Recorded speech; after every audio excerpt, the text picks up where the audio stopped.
podcast listeners. I am Angela Alberti, your presenter today and podcast host, interviewing Brad of TalentBurst. Brad, could you give us a brief introduction of yourself?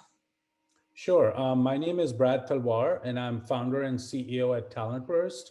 We're a contingent workforce management company headquartered in Boston, and I co-founded the business with two other business partners of mine in July of 2002. So we're coming up on 20 years in the next 12 months.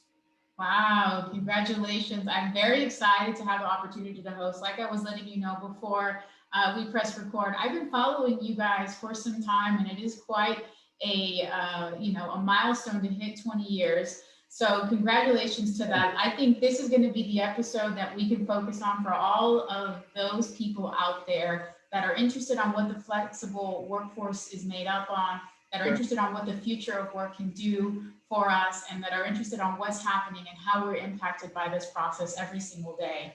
But before we do that, as a theme through all of my podcast episodes, I've initiated this, this tradition of the fire and ice questions. And I call them the fire and ice questions because it really is to put a little heat under you, Brad, but to also break the ice. We want to get to know you and who you are. So I'm just going to be asking you 3 questions before we get into all of the fun stuff. Number 1, who do you think your greatest influence is in your life that has led you and mentored you to the person you are today?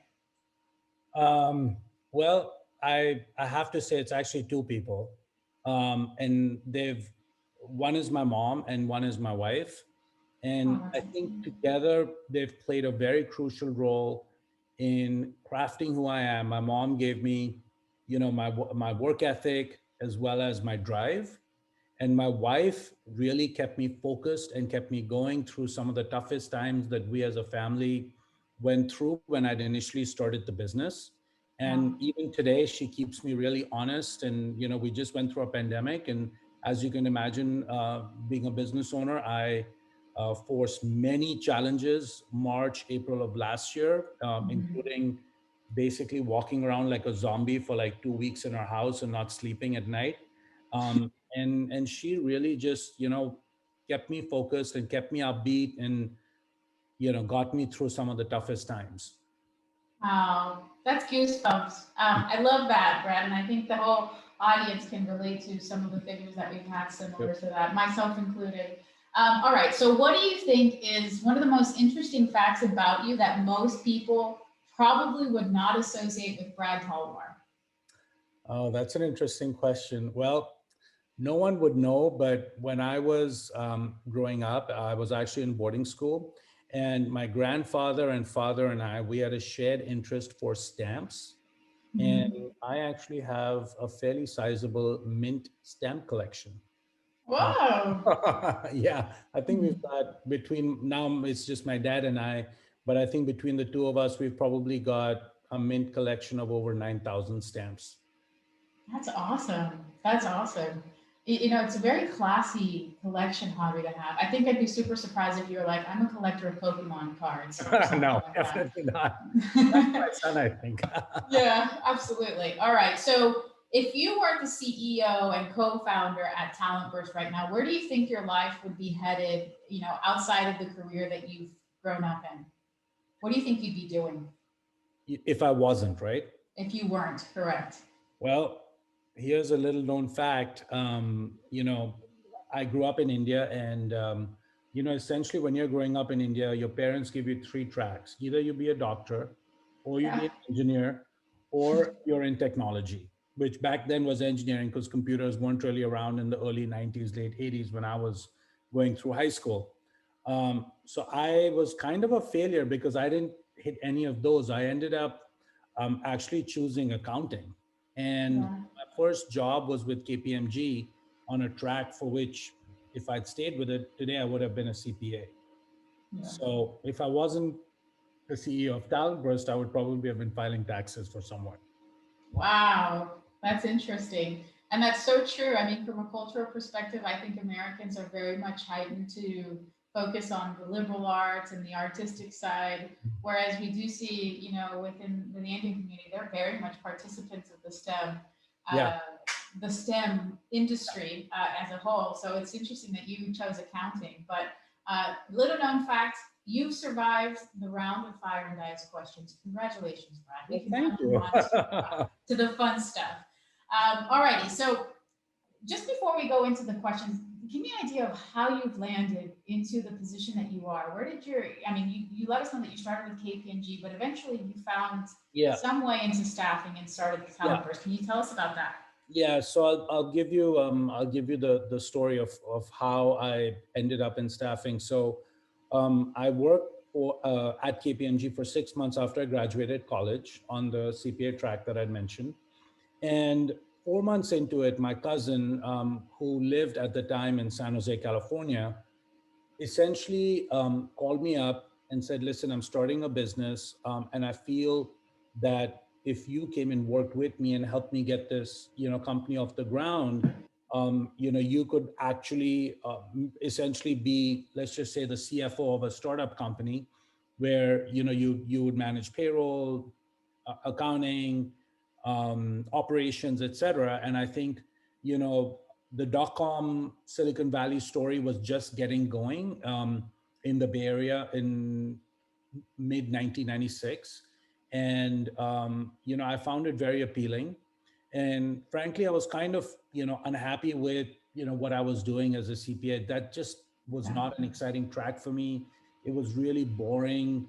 I was constantly back then. I mean, in India, you have to think 1993, 94, sorry, 96.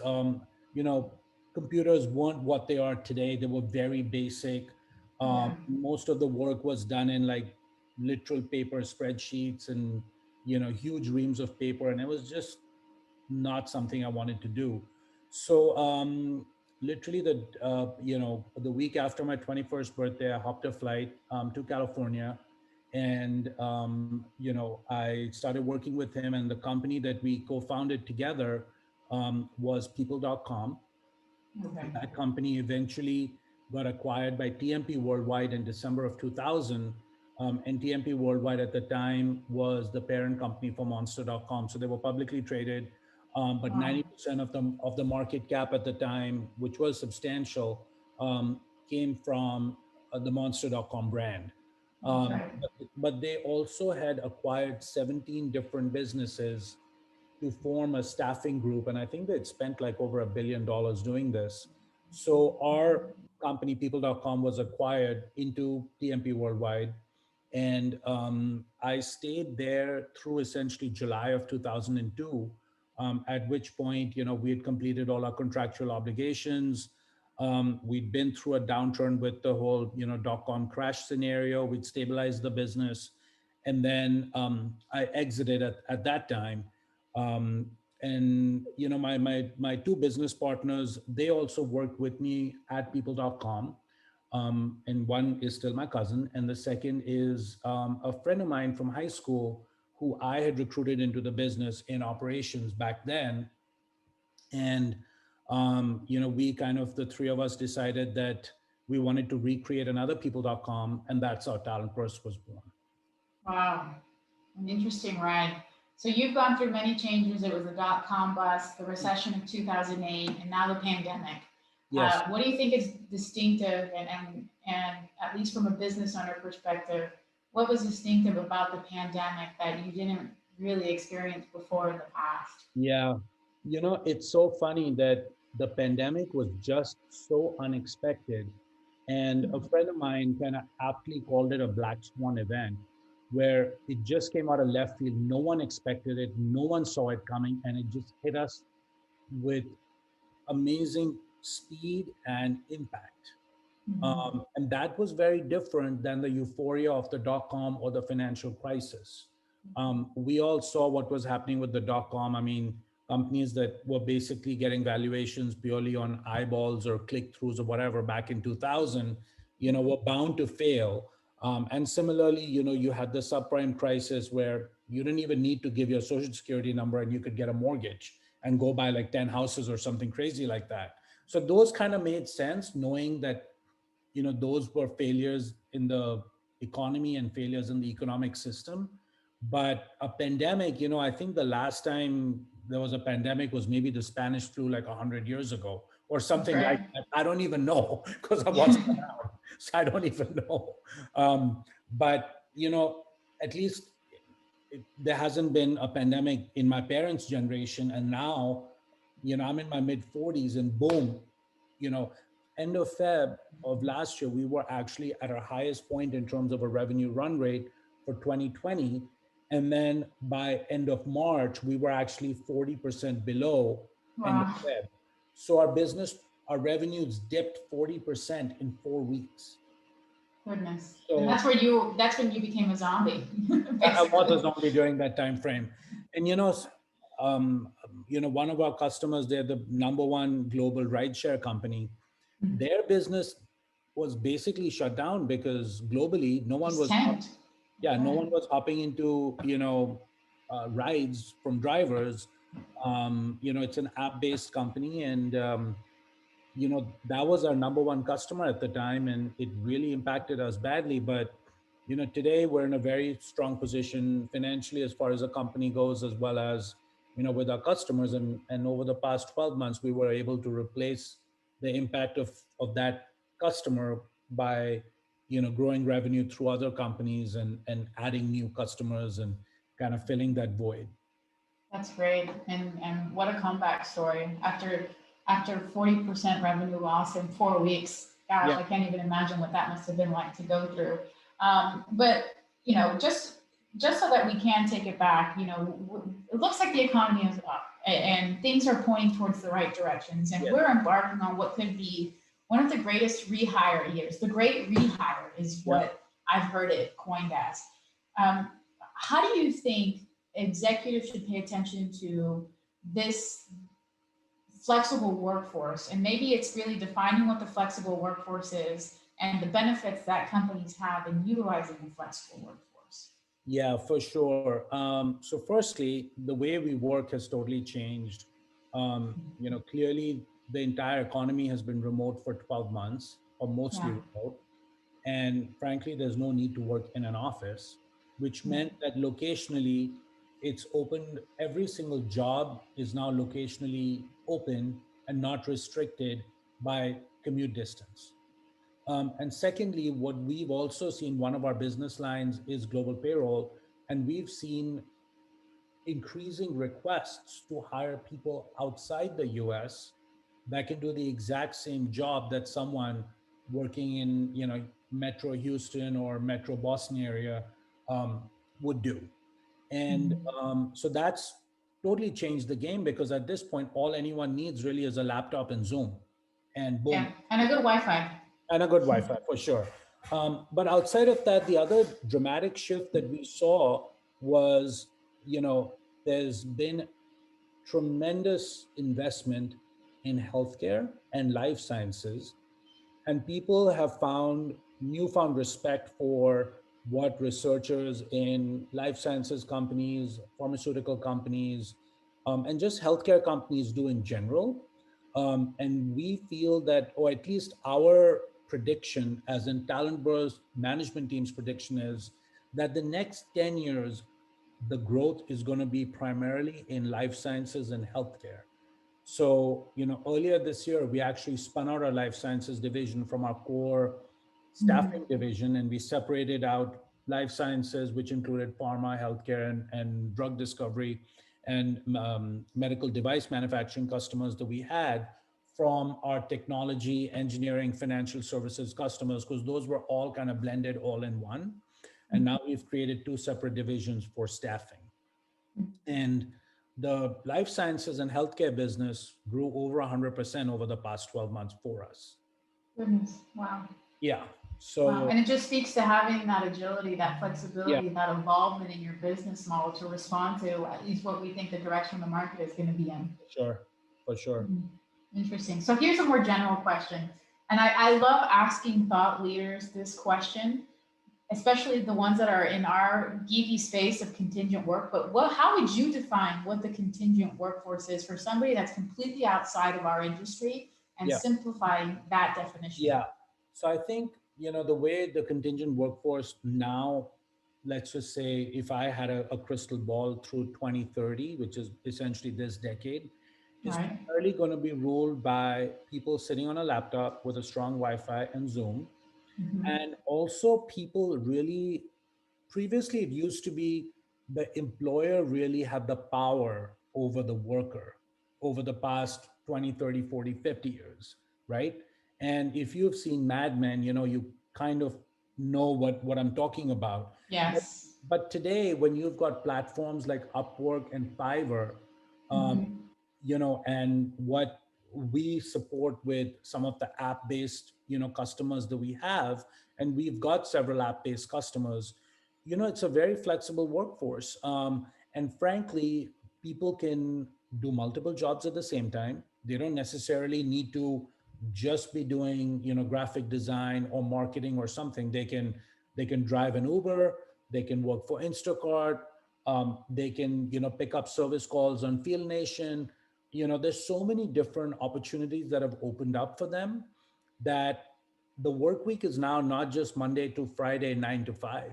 It's basically 7 by 24 by 365, and you can pretty much pick what you want to do, and Right. also pick how much you want to get paid for it. So, I mean, if we follow Upwork very closely, and that company, is has grown tremendously through the pandemic. We've also kept a close eye on Fiverr, and that's another Mhm. platform that we're seeing.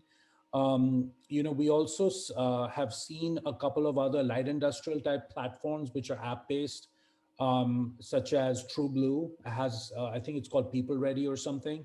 And we've Right. seen the shifts, dramatically increase, and people getting deployed through those shifts into more warehouse, distribution, Mhm. supply chain, logistics type roles. Mhm. So it sounds like, your definition of the contingent workforce almost is very spot on to the future of work.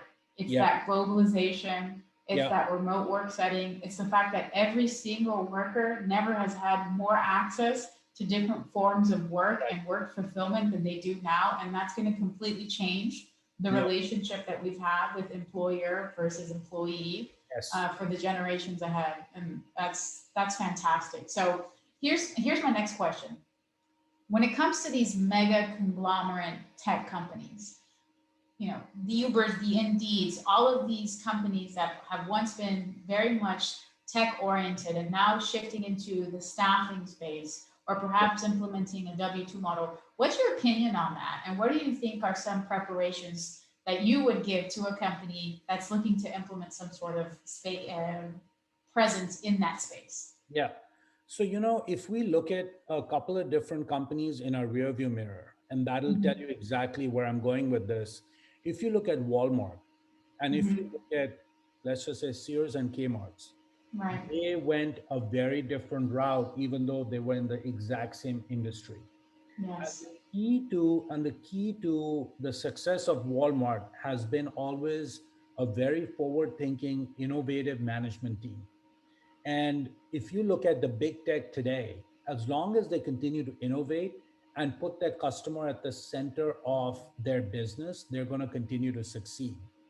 The minute you let, and I hate to use this terminology, but the minute you let the finance people start dictating where your business goes, that's the day. I call it death by spreadsheet. You're done.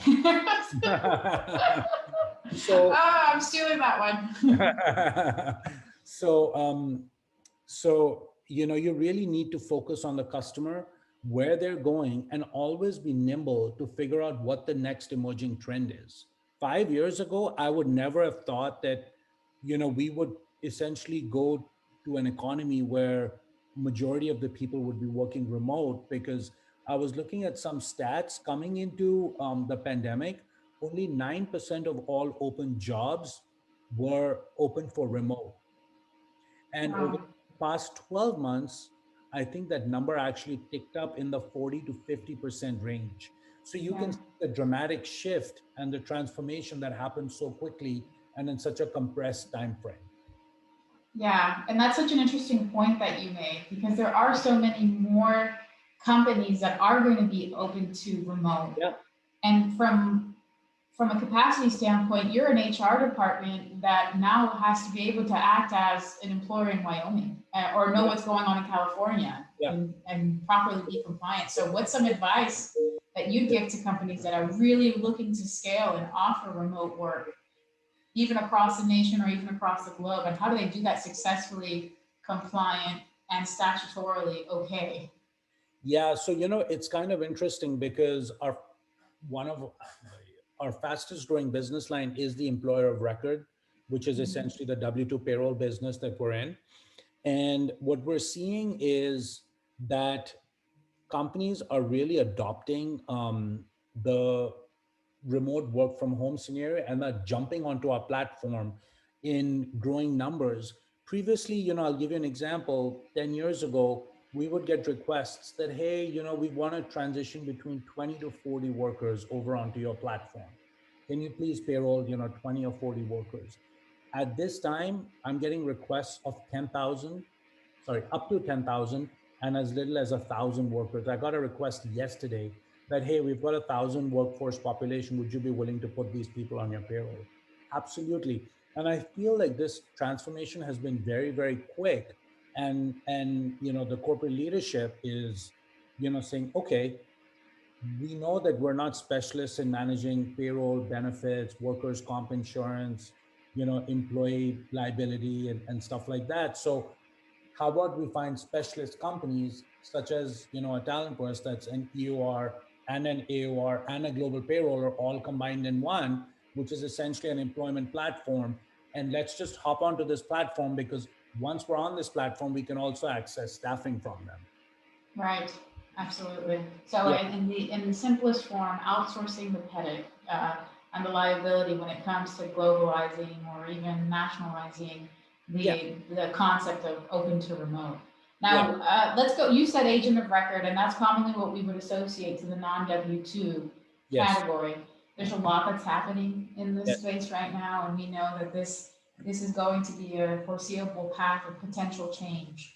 Can you talk to me about what your opinion is on that change? What's being done to anticipate that change? So again, rapid transformation in the past 12 months. The current administration, we're looking to see how, some of the rule changes are going to come through because, it's a constantly shifting landscape when it comes to IC validation and compliance.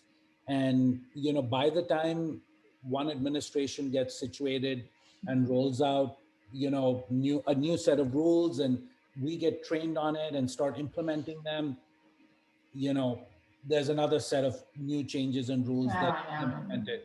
And it's not only at the federal level, but there's also changes at the state level constantly happening. And, with 50 different states, it's literally, so many variables that are mixed in. But, we're definitely seeing our clients, which are primarily Global 2000 companies, wanting to partner with platforms, again, like ours, to move that liability of the IC classification, whether it's accurate or not, away from them and their HR departments to third-party providers that can indemnify them and at the same time work through, whether it's the ABC or the 20 factor or whatever is the current test at that time, at that place, at that time. At that time, exactly. Right. To figure out what is, the classification of this individual. Are they truly an IC or should they be classified as a W-2 worker? Right, absolutely. Okay, so we're wrapping up today's session and I'm going to lead it off with something that I'm personally passionate about, and that's just the advocacy of this type of worker. Oftentimes, I've worked with enough temp workers, external workers to know that they often get treated as second-class workers. And I think that notion is going to have to change because we see how competitive the market is, how feasible it is for them to attain other forms of work. What are some top of mind things that you think can be done when it comes to advocacy for this type of worker? Oh, that's a great question. And actually what we have been doing is we recognize that, we've got two different distinct workforces. Half our businesses, IT, engineering, life sciences, and pharma, which tend to have higher pay rates, especially for the higher qualified roles. And then the other half of our business, which is the EUR business, it tends to be primarily lower paid workers that might get paid between $15 an hour to $30 an hour. Right. And it might be in warehousing, distribution, manufacturing, supply chain, logistics, any of those or all of those. And what we have really been doing to help them is we recognize that these people oftentimes have to work 2 jobs or 3 jobs to really make ends meet. And what we've been doing is we've been providing benchmarking data to our clients and educating them and encouraging them to actually pay these workers above market if they want to retain them. And when I say above market, let's just say minimum wage is 15 at the current moment. Now, I know for a fact that Amazon is already paying $19 and change for delivery drivers. So if some of our customers are paying, 15 or 16 bucks an hour, we want to take some of that data, provide it to them and say, listen, if you want retention, you really should try and pay closer to 20 bucks an hour if you don't want a constant churn in your workforce, in your warehouse or your supply chain or wherever the case, or your manufacturing facility. So we think that we're doing a great service to the worker if we can actually get them paid more so they make more money and have to work less jobs and actually spend more time with their families and taking care of their personal well-being and personal health. Wow. And it all comes back to the data that drives behind that Yes. almost consultative, approach to the clients to say, this is what's happening and this is what is going to be considered a fair livable wage, at least competitively speaking. Yeah. That's wonderful. And I think whenever I get asked that question, I always go back to fair wages. I mean, it's very simple, but if you're paying the workers fairly and perhaps giving them resources to things they didn't have, maybe that's, something in line with benefits or, getting creative on what those added benefits could be, then you're on the right track. It's not an Einstein formulaic kind of question. It all comes down to the money, I guess. Awesome. It's money, but it's really a living wage for them. And, it helps them pay medical bills. It helps them put food on the table, get to work, pay rent, pay their cell phone bill, which are necessities, for survival. So, and there's indirect benefits to the clients as well, that they have overhead and the turnover. The turnover is less, the churn is less training. Exactly. Yeah. And it's explaining it to them in a way that shows the indirect benefit instead of the dollars that, Absolutely. Right. Well, that's wonderful. Brad, thank you so much for your time. Thank you, Angela. This has been great.